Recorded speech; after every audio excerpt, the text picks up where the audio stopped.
Let's go now to the Grattan Institute's Energy and Climate Change Program Director, Tony Wood. Tony, thanks so much for your time. It's been a really interesting morning, especially talking to Chris Bowen. I haven't spoken to him on this program for a number of years. And look, I really appreciated him giving me generous time today, because we need to get to the bottom of this reliability and price issue here in Australia. And I think a lot of Australians getting their power bills each and every quarter are thinking, what is the government talking about when they're saying that renewables are the cheapest form of energy?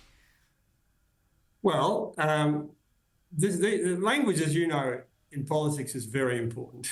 Mm-hmm. And when we talk about the cost of electricity at the point of production, renewables, effectively, the marginal cost of an extra kilowatt of electricity is almost nothing.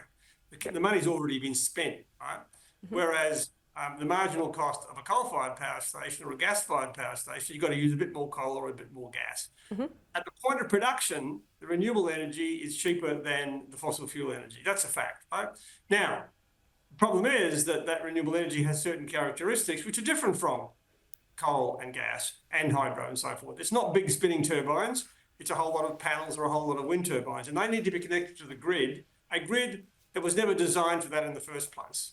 So when we start adding up the costs of connecting all those renewables and dealing with social license and dealing with storage, then in our numbers, the cost of all that means that the lower cost of generation at the point of generation of wind and solar tends to be offset by the other costs. So more or less, they're about the same, near enough. What it means, of course, is we are getting the emissions reduction effectively for no cost at all. That's a great outcome, because we've still got to address climate change.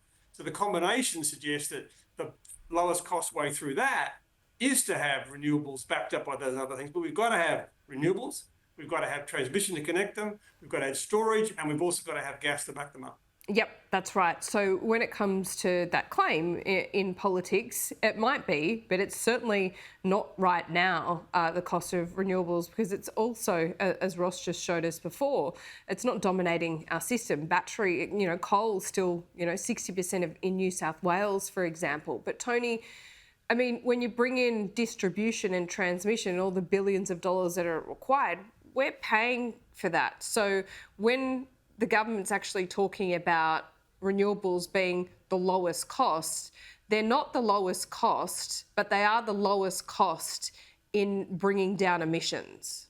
Is that a more accurate way to say it? I think that's a good way to describe it, because the choice of not bringing down emissions is not one that we can contemplate. I mean, the consequences of climate change is already causing some of these problems we're seeing. It is climate change that to some extent is contributing to more violent storms, more frequent storms. Why are we getting what someone would call a summer heat wave in spring? Climate change is upon us, and it's coming faster than we thought. We've got to manage that, right? So when we think about that, the idea of doing it any differently is quite problematic. Nuclear, if it ever exists, isn't going to be there for many, many years. So the way forward is what we're doing, but we also shouldn't pretend that it's going to be cheap or simple. Yeah, and that's the thing, isn't it? I think people expect that it's not going to be cheap or simple, but the pretense and the pretending that it is, I think, is what bothers people. So there is a cost to bringing down emissions. We can't pretend it is otherwise. The other thing here is Chris Bowen noted a number of reports that said that the cost of electricity is coming down. He said 35%. In recent times. Why aren't people seeing that in their retail bills then, even with this subsidy? Yeah, look, I think there's quite a significant time lag between the physical problems that we're seeing this week in New South Wales, and we saw in New South Wales again in the middle of 2022, the unprecedented energy crisis it was called at the time, and when the cost of dealing with that flow through to the prices that consumers pay. That's one of the jobs of retailers, to smooth out all those fluctuations so we don't see these shorter, sharp prices that we've seen in the last few days. Now, what that means is when we had that unprecedented energy problem in the middle of 2022, the cost of that did flow through in retail prices that went up by 20% and 20% again in 22 and 23.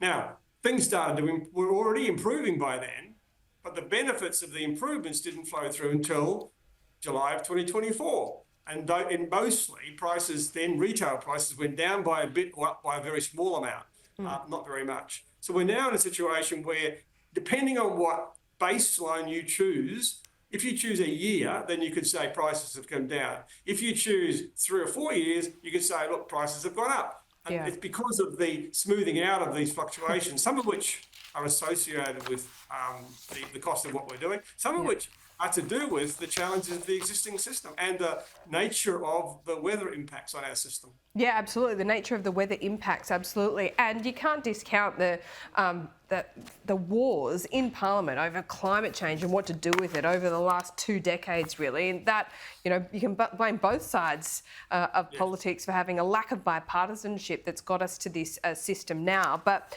if I could ask you one final question about price, because Albanese promised that electricity prices would go down on 2021 levels on the average bill by 2025.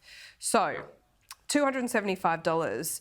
Electricity bills increased between December 2021 and May 2024 from about $1,600 to around $2,000. That was a rise in about 21%. So I put to Chris Bowen again, he's a very good politician. So he said, he remains that is his commitment. But is there any chance of us getting $275 off our bills of around $1,600? So let's put it this way. Is there any chance that we're going to go back to having $1,300 on average annual power bills? Look, there's a chance we might find out there's still some Tasmanian tigers out there. But I think, I'm not trying to be too facetious, honestly, because in most political advisors would, I suspect, so Humphrey would have said this, Minister or Prime Minister, that would be a very brave projection to make. And I was surprised, to be honest, that the government stuck to that projection when it became pretty obvious that things out of their control, things like the Ukraine war, were having an impact on electricity prices in Australia. And so, I think the idea that you can doggedly stick to that. Now, is it an objective to make sure that we have the lowest cost pathway to reducing emissions? Absolutely right.